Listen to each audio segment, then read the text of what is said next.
désert de l'Arizona, dans l'ouest américain. Ce trou immense, c'est le célèbre météore cratère.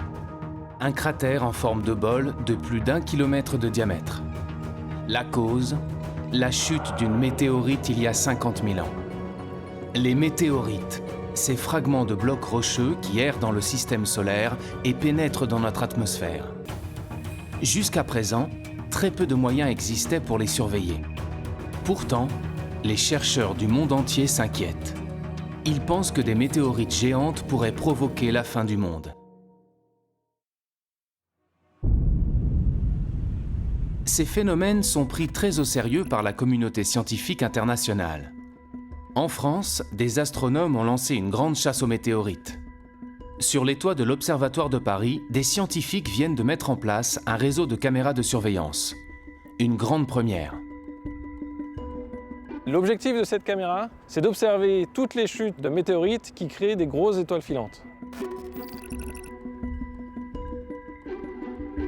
Ces grosses étoiles filantes étaient jusqu'à présent la seule trace de météorites dans l'atmosphère. À chaque fois qu'il y a un gros météore détecté par plusieurs caméras, on le sait instantanément et on est capable en quelques minutes de calculer la trajectoire. Et donc en faisant ça, on est capable de savoir où et quand les météorites tombent en France. Tout le territoire est quadrillé. Présentes dans tous les départements, les caméras fonctionnent jour et nuit. Il y en a environ 100 dans toute la France pour pouvoir faire ce qu'on appelle la triangulation, c'est-à-dire à partir de 2 caméras, on a 2 points de vue différents d'un même gros météore. Ces caméras vont peut-être enfin dévoiler les secrets que renferment ces énigmatiques corps rocheux. Même si les astronomes savent que la plupart des météorites viennent de la ceinture d'astéroïdes située entre Mars et Jupiter, ils ignorent de quel endroit précis. Désormais, ces caméras pourront pister la source de ces météorites d'après leur trajectoire. L'idée, c'est de faire le lien entre la composition des objets qui tombent au sol et leur provenance dans le système solaire. Grâce à ce réseau, notre espoir, c'est de savoir d'où viennent les météorites qui tombent sur la Terre. L'Observatoire de Paris est l'un des acteurs clés de cette recherche. Et plus largement, c'est ici que l'on tente de percer les mystères de notre univers. L'Observatoire de Paris. En France, c'est le plus grand centre de recherche en astronomie et en astrophysique. Le deuxième plus grand au monde derrière celui d'Harvard aux États-Unis. Fondée il y a 350 ans, cette institution continue de faire d'incroyables découvertes et travaille avec les plus grands laboratoires mondiaux. Les liens que nous avons avec l'Observatoire de Paris sont vraiment très importants. L'Observatoire de Paris a joué un rôle prépondérant au XXe siècle. Implanté sur 3 sites, à Paris, Meudon et Nançay en Sologne, l'Observatoire est né d'une grande ambition scientifique. Les académiciens royaux ont convaincu Colbert puis Louis XIV qu'il était nécessaire de construire un grand lieu de science pour la gloire du roi Soleil. De grandes découvertes ont été faites entre ces murs. C'est ici que l'on découvre que la vitesse de la lumière n'est pas infinie. Le Verrier y démontre l'existence de la planète Neptune par les mathématiques. C'est là également que l'on réalise les premières cartes détaillées de la Lune. L'Institut de recherche est prêt à relever de nouveaux défis en construisant des télescopes révolutionnaires ou en préparant de nouvelles missions spatiales. Ce sera la première fois que le LESIA travaillera sur un instrument qui atterrira sur Mars. L'une des premières choses qu'on doit le rechercher, c'est est-ce qu'il y a de l'eau liquide à la surface des objets qu'on va étudier. Sonder l'infiniment petit comme l'incroyablement grand pour mieux comprendre notre univers. L'objectif aussi, c'est de comprendre comment la Terre est devenue ce qu'elle est devenue.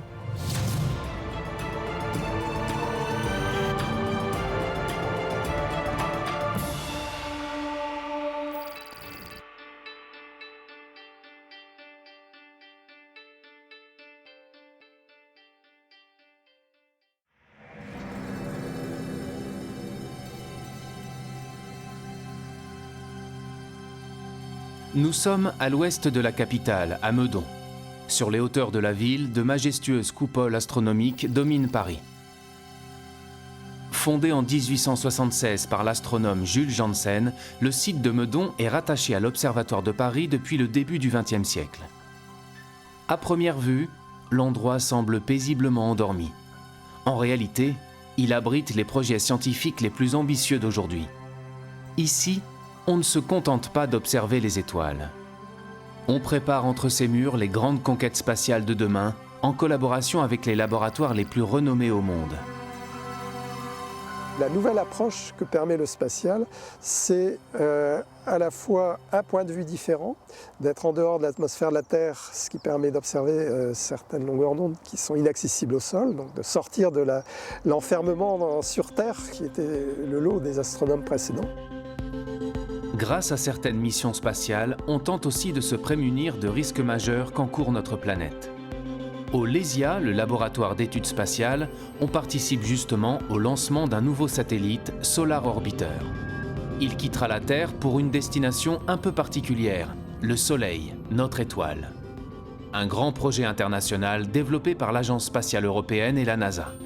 Solar Orbiter est une mission qui va permettre d'observer l'activité du Soleil sur place directement avec l'observation du Soleil dans certains instruments, mais aussi à distance avec les éjections de masse coronale, c'est-à-dire les éjections de matière solaire qui voyagent à travers le milieu interplanétaire et dont certaines peuvent arriver jusqu'à la Terre et perturber les télécommunications ou les satellites d'observation.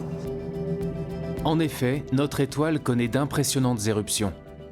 Des milliards de tonnes de matière solaire sont éjectées du Soleil à plus de 1000 km par seconde, avec des répercussions directes sur la Terre. Ces éruptions peuvent mettre en danger la vie des astronautes et ont déjà causé des coupures d'électricité géantes. Nous sommes une société technologique qui utilise de plus en plus d'instruments qu'on envoie dans l'espace et qui est soumis à l'influence de cette étoile du Soleil. Ça peut endommager certains satellites, ça peut perturber les télécommunications, ça peut créer des coupures électriques généralisées à l'échelle de régions entières. Pour se prémunir de ces risques, l'Observatoire de Paris construit un instrument fondamental dans le cadre de cette mission. Le LESIA est impliqué dans le sonde spatiale Solar Orbiter par la production d'un instrument qui s'appelle RPW, qui est en charge de mesurer les ondes émises par les plasmas interplanétaires. La conception de cet instrument est maintenant presque terminée. Une fois le satellite lancé, il mettra plusieurs années pour atteindre le Soleil. Sa mission durera entre 7 et 10 ans et les premiers résultats ne devraient être connus qu'en 2022.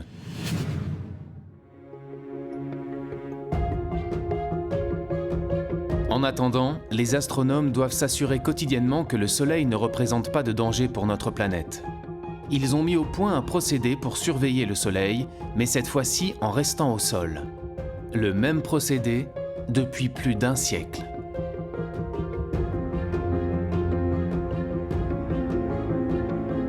Ce qu'on fait depuis 108 ans, c'est qu'on prend des images du Soleil avec les instruments qui sont présents ici. Donc, c'est-à-dire qu'on construit un catalogue de données que pourront exploiter plus tard, dans 108 ans, dans 350 ans, des chercheurs qui s'intéresseront à l'évolution à très longue durée du Soleil. Il s'agit véritablement d'un travail d'endurance qu'on essaye de donner aux générations futures. Tous les jours, sans exception, depuis plus de 100 ans, les astronomes prennent des photographies du Soleil. Un procédé relativement artisanal qui fonctionne grâce à ce que l'on appelle un spectrohéliographe. Sa mission, enregistrer les taches et les protubérances du Soleil.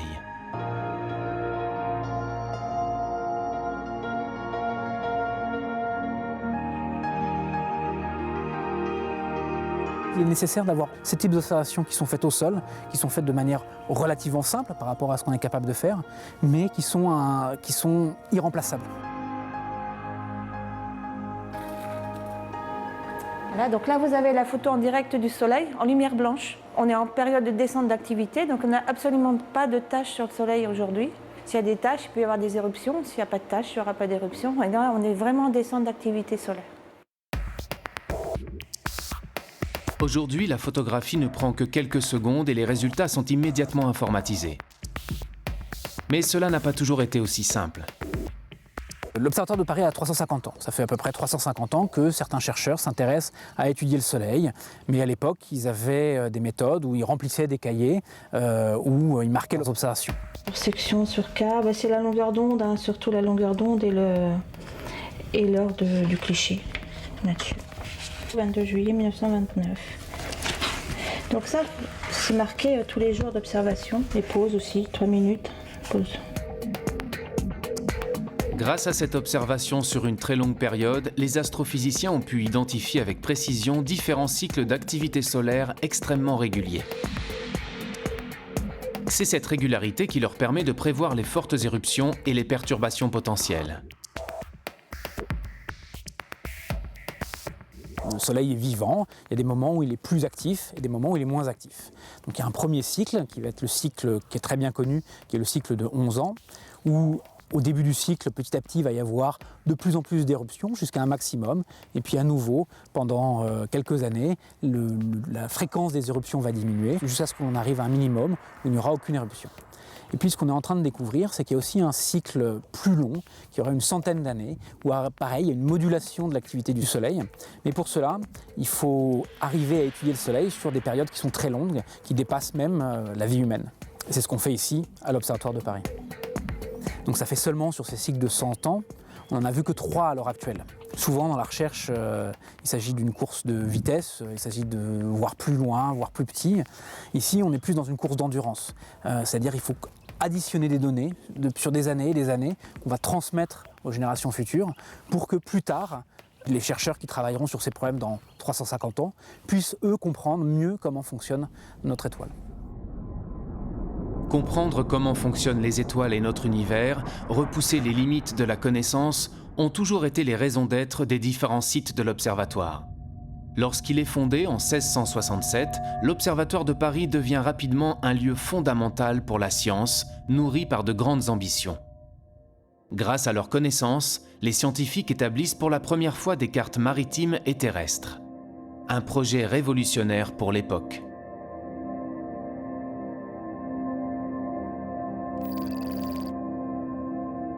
Sous le règne de Louis XIV, il était nécessaire de construire des cartes précises. Et on avait demandé à l'époque aux astronomes, grâce à leur connaissance du ciel et des mesures de latitude et de longitude, de construire la carte, notamment la carte de France.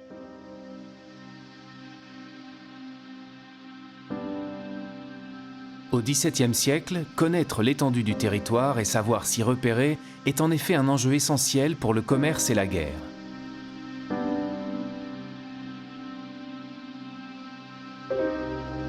Pour l'anecdote d'ailleurs, il s'est avéré que cette carte montrait que le territoire du royaume de France était en fait beaucoup plus petit que ce qu'on croyait à l'époque, ce qui a fait dire à Louis XIV que ces astronomes, qui l'avaient si bien soutenu financièrement, lui avaient fait perdre plus de territoire que ne lui avait fait gagner toutes ces guerres.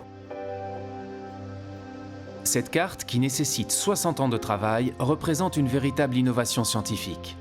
C'est la première fois que l'on s'appuie sur la triangulation pour concevoir la représentation exacte du territoire. Et cette carte prend comme point zéro géographique une ligne méridienne, une ligne droite scindant le territoire en deux. C'est d'ailleurs en suivant cette ligne nord-sud que l'Observatoire de Paris a été construit.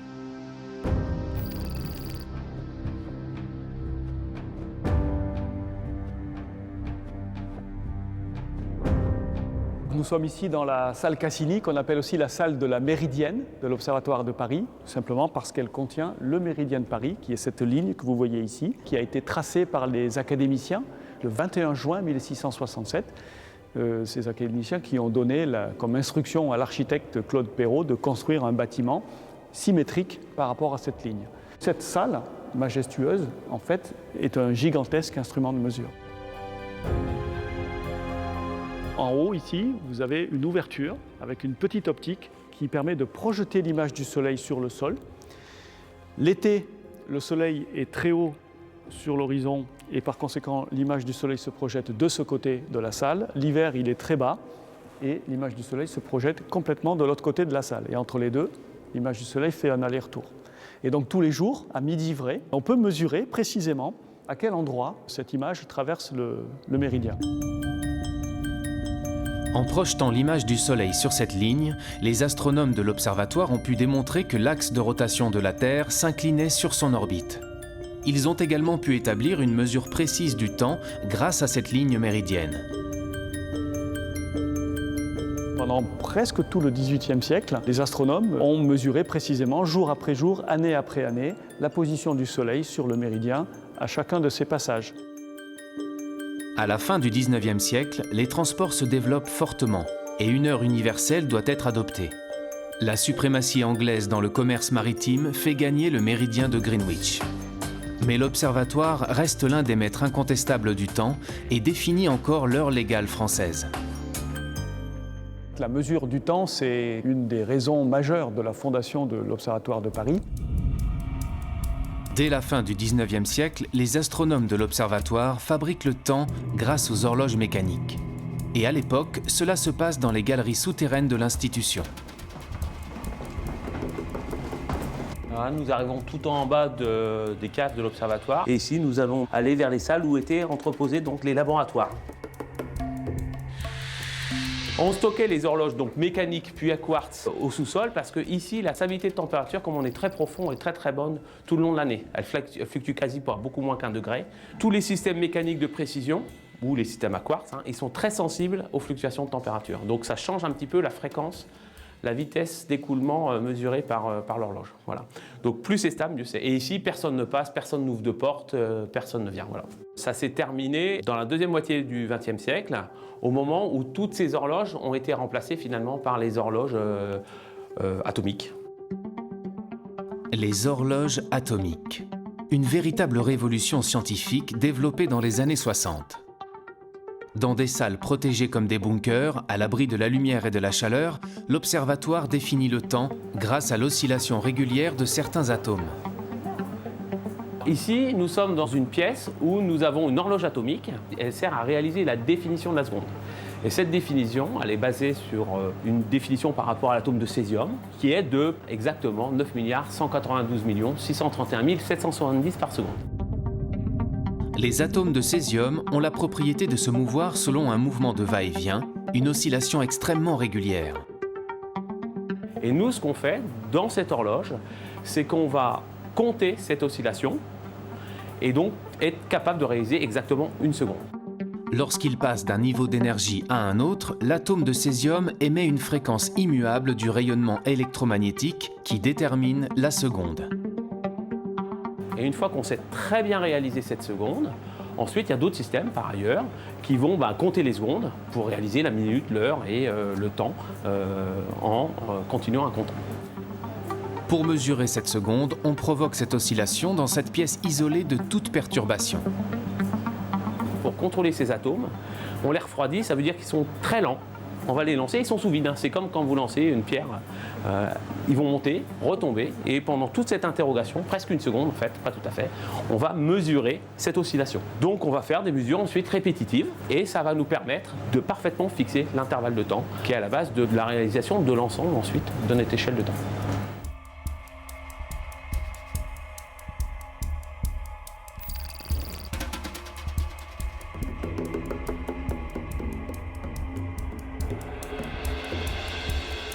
C'est aussi à l'observatoire qu'on invente l'horloge parlante en utilisant la référence de temps calculée dans ces laboratoires.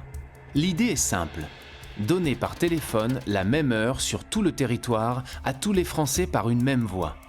À l'Observatoire de Paris, chaque nuit, le service qui a mission de fabriquer l'heure vit de la sorte une perpétuelle course contre la montre entre les renseignements fournis par les étoiles et les pendules dont il faut régler les tops sur ceux de la pendule mère. Il suffit de composer un numéro de téléphone pour obtenir la voix que tout Paris connaît et l'heure exacte. Il sera exactement 9h40. Merci. Les astronomes de l'observatoire ont une connaissance si poussée concernant le temps qu'ils peuvent répondre à toutes les questions que l'on se pose sur les éphémérides, sur le mouvement des astres dans le ciel, même très loin dans le passé.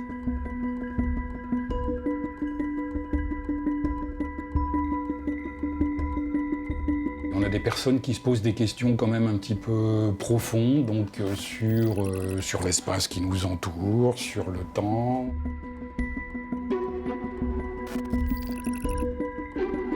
On a des demandes très spécifiques, ou d'historiens ou d'archéologues.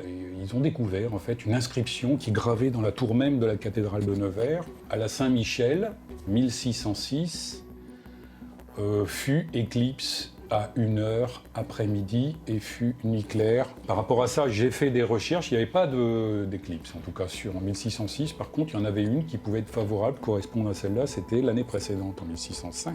Donc nous, actuellement, avec les théories dont on dispose, on est effectivement en mesure de calculer l'état du ciel à un instant donné quelconque. Donc par exemple, remonter le temps jusqu'à 5000 ans en arrière. C'est pour ça qu'on a souvent des questions qui nous proviennent d'historiens ou d'archéologues, qui travaillent effectivement sur du matériau qui est aussi ancien que ça. Je reçois des demandes électroniques par mail et également du courrier. Donc celle-ci, elle provient d'un monsieur qui s'est posé une question toute simple. Il suppose un vaisseau spatial qui va accélérer continuellement à une accélération égale à l'accélération de la pesanteur, celle qui nous tient sur la Terre. Et en disant, à partir de ça, combien de temps va mettre ce vaisseau spatial pour atteindre une vitesse égale à la vitesse de la lumière, et à quelle distance de la Terre cette vitesse sera atteinte. Alors il a fait le calcul, et puis il me demande juste de vérifier si son calcul est correct. Il signe d'ailleurs par Carpe Diem. Alors, bon, Carpe Diem, hein, on sait tout ce que ça veut dire. Donc le monsieur, c'est quand même un monsieur qui est connu. Bon, il est en prison, je crois, depuis les années 70, c'est un tueur en série. Je reçois aussi des courriers de tueurs en série. J'essaye de répondre à tout et à tout le monde. Donc le monsieur en question, je lui ai répondu, son calcul était juste, à peu près juste. Donc c'est pour dire que vraiment dans ce service, on a de tout. On a du très sérieux et puis on a du loufoque, de l'insolite, de toutes sortes de choses, quoi.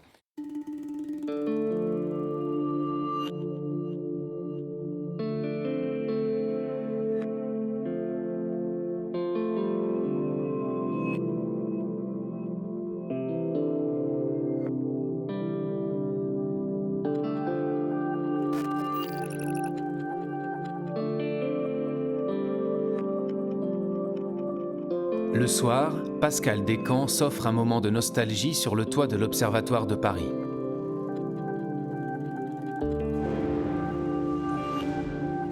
La lunette Arago, le plus célèbre instrument de l'Institut d'astronomie, marche toujours parfaitement. Cet instrument mythique, confiné dans une coupole tournante, est le témoin des progrès fulgurants de l'astronomie en France. Au moment de sa construction au XIXe siècle, c'était la plus grande lunette astronomique du monde. 38 cm de diamètre et 9 mètres de focale. Cet instrument mythique, voulu par François Arago, a contribué aux recherches les plus célèbres de l'Observatoire de Paris.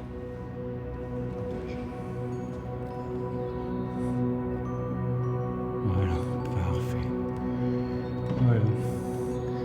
Tout est bon. Il n'y a plus qu'à lancer le moteur. On contrecarre en fait le mouvement de rotation de la Terre. La Terre tourne et on fait tourner la lunette autour du même axe, mais dans l'autre sens, de manière à en fait contrecarrer ce mouvement, à en fait l'annuler. Si je coupe l'entraînement, la Lune sort en moins d'une minute, elle sort, puisque la lunette va alors rester sur une direction fixe, pendant que le ciel tourne. Donc on perd la Lune tout de suite. Là, ça marche. Donc c'est bon.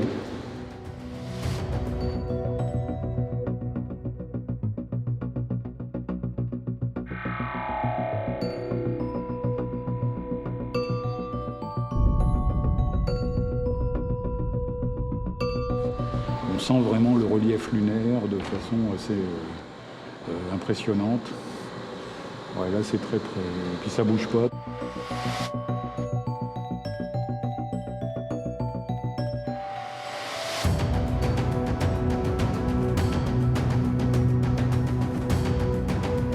Depuis l'âge d'or de la lunette Arago, des pas de géant ont été faits en astronomie. On observe encore les étoiles avec ce type d'instrument qu'à de rares exceptions.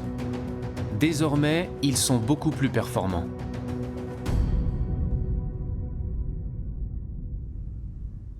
Pour obtenir une meilleure vision des astres, on construit des réseaux de télescopes utilisés par des équipes de recherche de différents pays. Astronome à l'Observatoire de Paris, Vincent Coudet du Foresto travaille justement depuis 15 ans sur un réseau de télescopes construit aux États-Unis.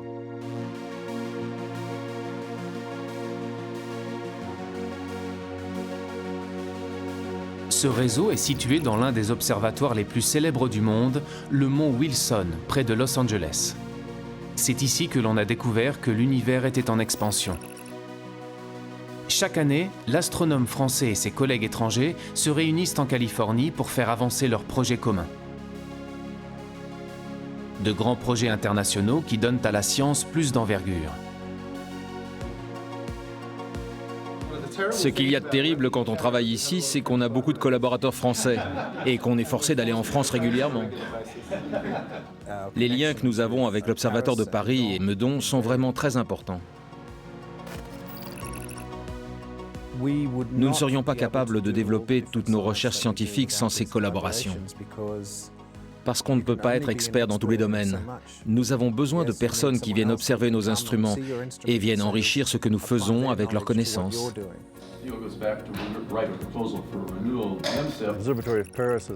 L'Observatoire de Paris a joué un rôle prépondérant au XXe siècle, en développant des technologies d'optique de précision qui sont capitales pour les télescopes modernes ou les instruments que nous utilisons aujourd'hui. Vincent Coudet du Foresto et ses équipes de l'Observatoire de Paris ont conçu un instrument, Fluor, qu'il n'est possible d'utiliser qu'ici, au Mont Wilson, grâce aux 6 télescopes placés en réseau, idéalement espacés les uns des autres. Ce que notre équipe à l'Observatoire de Paris a amené, c'est un instrument qui s'appelle Fluor, qui recombine la lumière des télescopes de telle manière à ce qu'on va pouvoir simuler finalement le comportement d'un télescope de presque 300 mètres de diamètre qu'on serait bien incapable de construire. Imaginez un télescope de 300 mètres de diamètre. Au lieu de le fabriquer, imaginez que vous ne construisiez qu'un télescope d'1 mètre, et le même juste à côté. Maintenant, imaginez que vous puissiez former une seule image à partir de ces 2 télescopes. Là, vous vous demandez, est-ce que c'est possible de récolter avec ces 2 télescopes les mêmes données qu'avec un télescope de 300 mètres? Eh bien, la réponse est oui. Cette technique d'observation, c'est l'interférométrie. En combinant la lumière de plusieurs télescopes en réseau, il est possible d'obtenir une image d'une finesse équivalente à celle d'un télescope beaucoup plus grand. Fluor permet de combiner la lumière des télescopes du Mont Wilson par fibre optique et non plus avec des miroirs. Une révolution. Ici, nous avons construit le réseau de télescopes et toute l'infrastructure, et Vincent a apporté Fluor, son instrument, et peut l'utiliser. En échange, il le met à disposition d'autres scientifiques. On ne pourrait pas faire le travail qu'on fait maintenant s'il n'y avait pas ces collaborations internationales. Les compétences, elles sont très complémentaires. Ici, il y a une infrastructure qui est complètement unique, avec ces télescopes qui sont éloignés les uns des autres, qui permettent vraiment de simuler un télescope géant. Nous, on apporte un instrument qui permet de faire des images avec une très grande précision. Et c'est justement de l'apport de ces compétences complémentaires qu'on peut obtenir des observations intéressantes.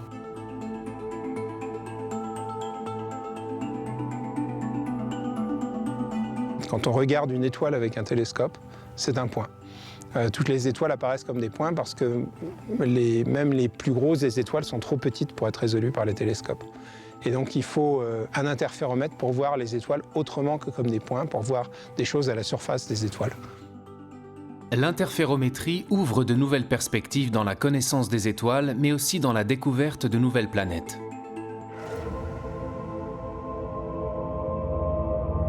Parmi les projets qu'on a avec Fluor, il y en a un où on va regarder l'environnement des étoiles, ce qui se passe autour des étoiles.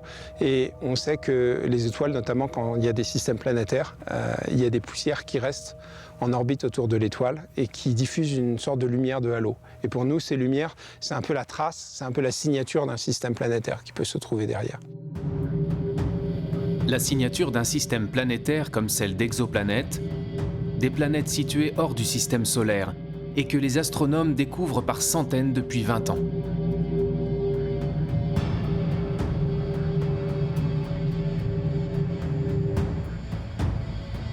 Ces collaborations entre laboratoires permettent de faire accélérer les découvertes. Grâce aux technologies modernes, les astronomes peuvent observer les étoiles à des milliers de kilomètres du télescope ou du réseau de télescopes pointés vers le ciel. Des équipes françaises louent parfois du temps d'observation sur les télescopes de l'Observatoire du Mont Wilson. Chacun met à profit ses instruments et ses compétences. L'astronome me donne les informations nécessaires sur les sources qui l'intéressent. J'entre ces données, je pointe vers les étoiles qu'elle veut observer, je lui trouve les franges d'interférence et je les verrouille pour qu'elle puisse enregistrer ces données. Nous avons aussi des équipes qui viennent de Sydney et de l'Université du Michigan. Chacun apporte ses instruments, ce qui leur donne du temps dans le réseau pour bien observer. Cela rend le réseau plus performant que ce que nous avions originellement. Donc c'est bénéfique pour tout le monde. Ces astronomes n'ont pas à construire de nouveaux interféromètres et l'interféromètre n'a pas à se fournir de nouveaux instruments. 10 minutes, c'est bon pour 8 minutes de plus. OK. Aujourd'hui, les scientifiques ne pourraient plus mener leurs grands projets sans ces aides extérieures.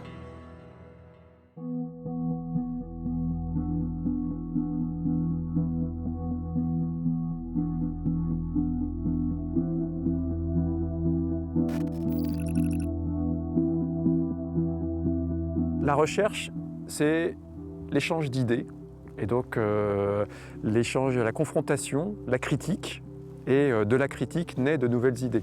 Donc si on est tout seul dans son coin, en général, on n'arrive pas à grand-chose. En tout cas, on a besoin d'être à certains moments seul dans son coin pour réfléchir, mais si on ne confronte pas ces idées à la communauté à un moment ou à un autre, de toute façon, on n'avancera pas. Les découvertes futures nécessitent des moyens extrêmement importants qu'aucun pays au monde n'est capable de mettre sur la table tout seul. Donc on peut dire que tout ce qui était facile a déjà été fait, si vous voulez, et pour aller plus loin maintenant, il faut développer ces grands projets beaucoup plus complexes et beaucoup plus coûteux. Aujourd'hui, de nombreux pays rassemblent leurs forces pour résoudre la grande question de l'humanité. Sommes-nous seuls dans l'univers? Existe-t-il de la vie extraterrestre? Une planète pourrait apporter des réponses et obsède les chercheurs du monde entier. C'est Mars, la planète rouge. Après le succès de la mission menée sur Mars en 2012 et le lancement du rover Curiosity, les astrophysiciens espèrent que la planète rouge répondra enfin à leurs questions. Avec la NASA et une dizaine de laboratoires en France, les chercheurs de l'Observatoire de Paris participent à l'une des missions les plus attendues, la mission Mars 2020. La mission Mars 2020 est la mission qui va continuer d'explorer la surface martienne à la recherche de l'eau passée, de la minéralogie passée et de la biologie, de la possible existence de vie à la surface de Mars. L'une des premières choses qu'on doit le rechercher, c'est est-ce qu'il y a de l'eau liquide à la surface des objets qu'on va étudier. Pour répondre à cette question, les astrophysiciens de l'Observatoire de Paris conçoivent un petit instrument placé sur la caméra du rover. Nous travaillons ici sur une partie des détecteurs et sur toute l'ingénierie système de la caméra qui sera placée au bout d'un mât sur cette mission spatiale. On fabrique un petit instrument qui est un spectromètre infrarouge qui va nous permettre de faire la spectroscopie de la surface martienne. En fonction des différentes couleurs qui seront présentes, on sera capable de dire quels sont les minéraux qui sont présents à la surface de Mars et éventuellement même en quelle quantité. On va aussi essayer de voir s'il y a de la matière organique à la surface de Mars.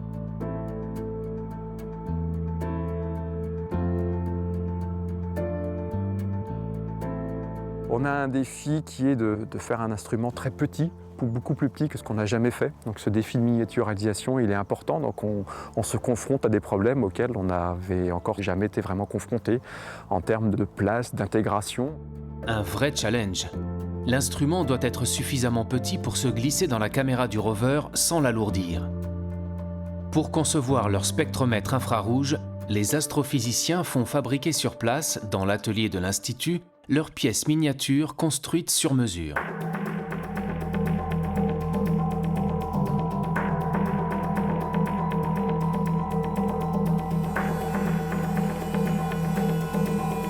Il a fallu trouver une place au sens physique, où est-ce qu'on se met exactement. Il a fallu aussi trouver comment on branchait nos fonctions, de l'électronique, quelle masse on apportait. Il ne fallait pas apporter trop de masse, parce que sinon on aurait été trop lourd, on n'aurait pas pu être au sommet du mât du rover. Donc on a tout ce genre de contraintes qui nous empêchent de faire exactement tout ce que l'on veut et nous restreignent dans nos objectifs scientifiques. Ce sera la première fois que le LESIA travaillera sur un instrument qui atterrira sur Mars et c'est pour nous un nouveau challenge. Un nouveau challenge que l'Observatoire doit remporter. Les équipes n'ont pas le droit à l'erreur. Maintenant que l'étape de fabrication de l'instrument est terminée, les chercheurs lui font subir une série de tests et de vérifications. L'instrument est placé dans les conditions extrêmes de l'espace et de la surface martienne. Sachant qu'il peut faire jusqu'à -133 degrés sur Mars, il doit résister à un univers hostile. pouvoir se dire qu'un petit morceau de métal et d'optique qu'on a créé se retrouve dans l'espace, c'est quelque part quelque chose qui nous rend très fiers.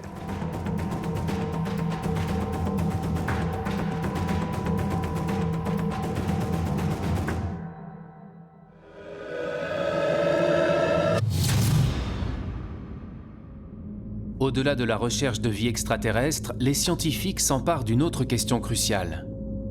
Remonter aux origines du monde et comprendre comment les premières galaxies se sont formées.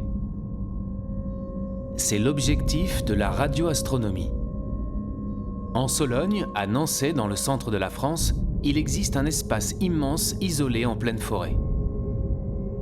150 hectares qui font partie de l'Observatoire de Paris, mais pourtant situé à plus de 200 km de la capitale. Et pour cause, le lieu doit rester protégé des ondes radio parasites. Car ici, on développe la radioastronomie. Bien loin de la lumière que l'on perçoit, ces astronomes s'intéressent à une lumière invisible, les ondes radio, plus faibles encore que l'infrarouge. Il faut savoir que dans l'univers, il y a un tas d'astres qui vont émettre dans toutes les longueurs d'onde. Donc la radioastronomie va s'intéresser justement à observer ces astres ou tous les phénomènes célestes inimaginables dans le domaine des ondes radio.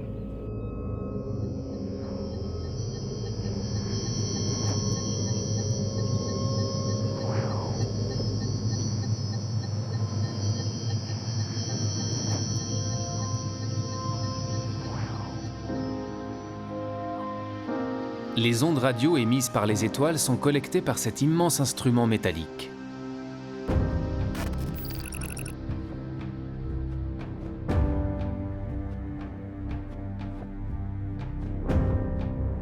C'est l'un des plus grands radiotélescopes du monde. Avec ses 40 mètres de longueur, il a une surface collectrice de 8000 mètres carrés. Il observe l'univers à basse fréquence et permet l'étude des galaxies, des enveloppes d'étoiles ou encore des comètes.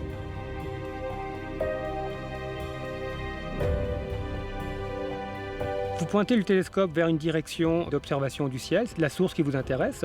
Donc le rayonnement arrive sur ce qu'on appelle un miroir qui va être mobile.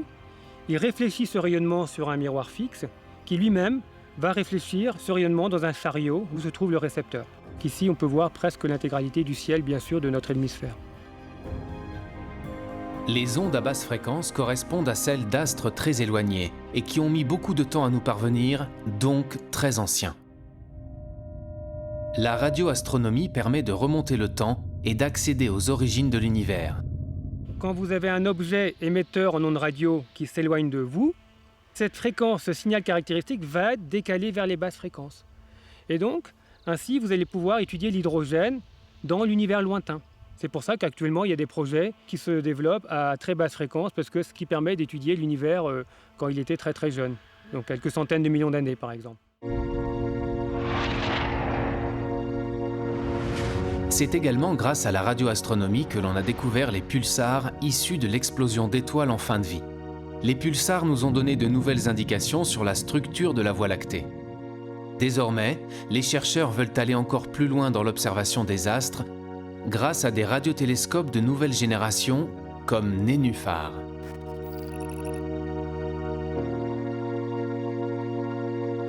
Contrairement aux grands radiotélescopes où vous pointez l'antenne pour justement observer votre source d'intérêt, Nénuphar, ce sont des antennes qui voient tout le ciel. C'est un peu une révolution en radioastronomie en fait, c'est d'avoir des antennes qui voient tout le ciel et qui pointent et vous pointez dans différentes directions.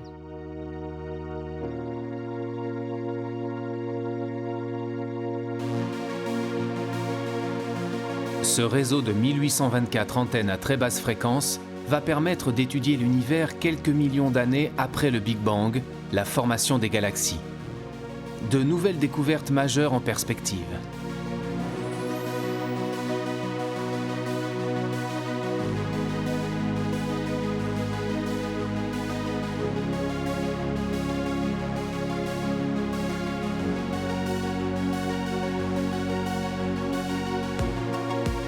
Fournir une vision renouvelée de la structure de notre univers pour en comprendre sa composition et son origine, c'est le défi quotidien que tentent de relever ces astrophysiciens.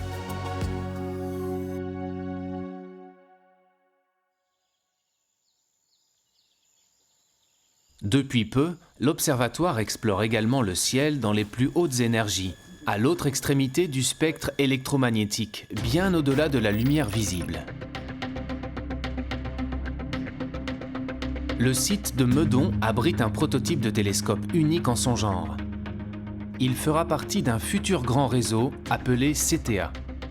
Une nouvelle génération de télescopes dont l'objectif est d'explorer l'univers dans les plus hautes énergies, les rayons gamma. Ces rayons gamma sont situés au-delà de la lumière visible, au-delà des rayons X. C'est une lumière extrêmement énergétique.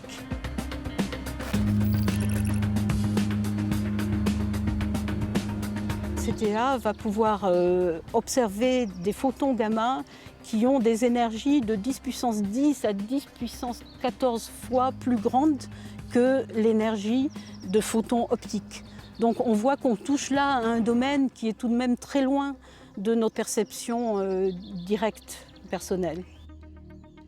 Grâce à une technologie interposée, on va pouvoir imaginer des façons de mettre en évidence ces rayons gamma et de les étudier, et du coup de devenir sensible, disons, en tant que civilisation technologique, on est devenu sensible aux rayons gamma de très hautes énergies. À ce stade du projet, les chercheurs sont encore en phase de test sur le prototype. Mais bientôt, plusieurs dizaines de télescopes comme celui-ci collecteront partout dans le monde ces rayons gamma. Ce que les télescopes vont observer, ce sont des flashs de lumière émis par des gerbes de particules. Des particules produites par les rayons gamma lorsqu'ils pénètrent dans l'atmosphère. On va pouvoir faire l'image de ces gerbes atmosphériques. Et donc ça va faire une sorte de cascade de particules qui va descendre petit à petit vers le sol. Et dans cette gerbe atmosphérique, il y a justement des particules très rapides qui vont émettre un flash bleuté très ténu qui va être détecté par les caméras des télescopes Cherenkov. Mais on voit les produits que son entrée dans l'atmosphère a générés et le rayonnement qui en résulte au bout du compte. Il faut avoir une résolution temporelle pour suivre l'évolution de ces flashs de l'ordre de la nanoseconde. Donc la nanoseconde, c'est 1 milliardième de seconde. Lorsque la nuit tombe, les tests d'observation peuvent commencer. L'équipe est composée de chercheurs du monde entier, chacun étant spécialisé sur une partie du télescope. Au total, 30 pays et 1200 scientifiques sont engagés dans ce projet hors norme. Ils espèrent tous repérer des cascades de particules dans le ciel de Paris.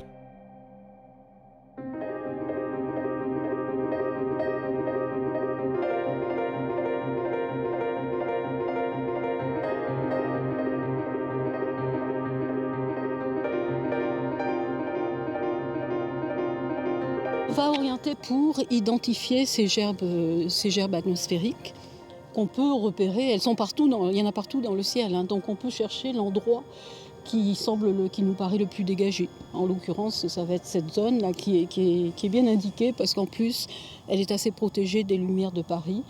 Donc là, elle n'a pas de nuages, donc on va pointer dans cette direction. On voit des sites où il y a eu des phénomènes très énergétiques et même voire cataclysmiques, comme des explosions d'étoiles lors de supernovae. Ce télescope pourra même observer des astres tellement compacts que la lumière ne peut pas en sortir, et qui restent jusqu'à aujourd'hui invisibles, comme les blazars, ces trous noirs qui renferment de nombreux secrets pour les chercheurs.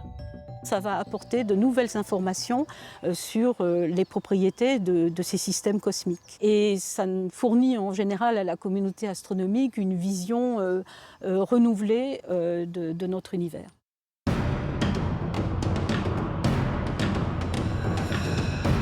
Grâce à tous ces nouveaux instruments ultra perfectionnés et des connaissances toujours plus poussées, les astrophysiciens peuvent observer le ciel dans les plus basses fréquences comme dans les plus hautes énergies.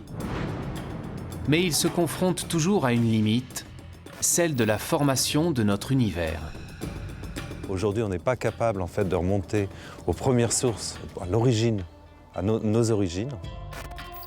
On a besoin d'observer des galaxies de plus en plus lointaines, beaucoup plus distantes. Et pour cela, eh bien, il faut des instruments de plus en plus puissants.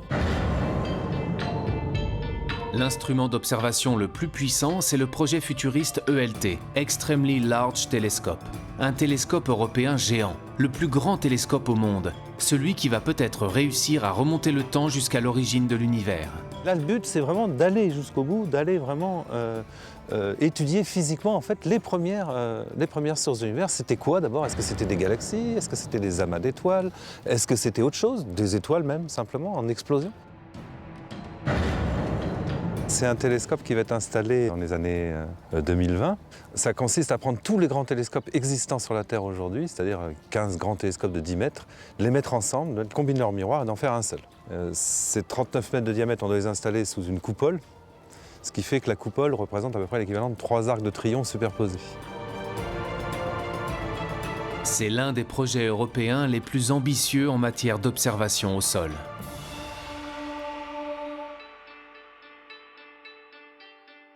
Pratiquement tous les pays d'Europe sont impliqués dans cette construction.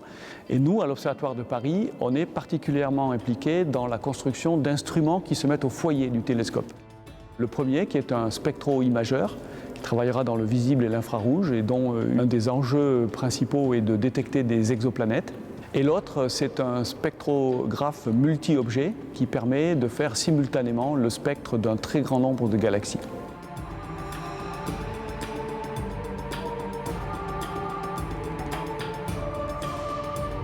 Il y a plus de 100 milliards de galaxies dans l'univers. Alors chacune de ces galaxies contient plus de 100 milliards d'étoiles. Rassurez-vous, on ne veut pas analyser les 100 milliards, mais on veut au moins avoir un aperçu, je dirais, de comment elles sont constituées. Et pour ça, il nous en faut beaucoup plus qu'une. Il en faut plusieurs centaines. On va pouvoir mesurer la composition des objets, de quoi ils sont faits. Dans le même temps, on va aussi voir comment ces objets se meuvent. Et on va regarder en fait les mouvements de cette galaxie. Donc en fait, on va refaire un bilan complet de l'univers, mais surtout un bilan complet de l'univers et de son évolution, de comment il était dans le passé. C'est un enjeu en fait pour toute la communauté d'astronomie du point de vue du télescope et des instruments. Et puis pour un institut comme l'Observatoire de Paris, c'est un sacré enjeu parce qu'on n'a jamais fait ça. À l'image de la construction de ce télescope géant, il reste encore d'incroyables défis scientifiques à relever pour répondre à l'ultime question: d'où venons-nous? L'objectif, c'est vraiment de comprendre comment les planètes deviennent ce qu'elles sont devenues, comment on peut relier leur histoire avec leur état actuel. Et évidemment, l'objectif aussi, c'est de comprendre comment la Terre est devenue ce qu'elle est devenue.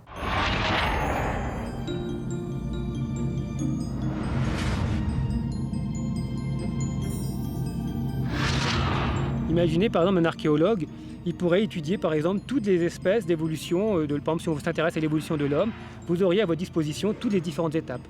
Mais on peut comme ça maintenant remonter à des objets qui ont quelques centaines de millions d'années, donc c'est-à-dire un univers qui est très très jeune. On a exploré le ciel en radio, en infrarouge, en ultraviolet, en rayons X et en rayons gamma.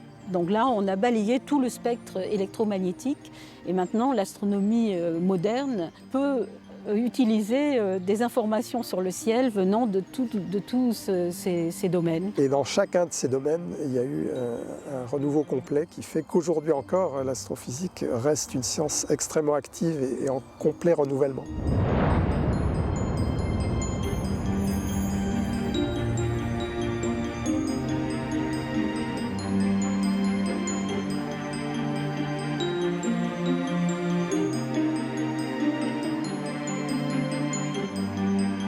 Il y a un point qui est important pour tout institut de recherche, c'est de toujours accroître sa capacité à initier des grands projets qui contribuent à structurer l'avenir.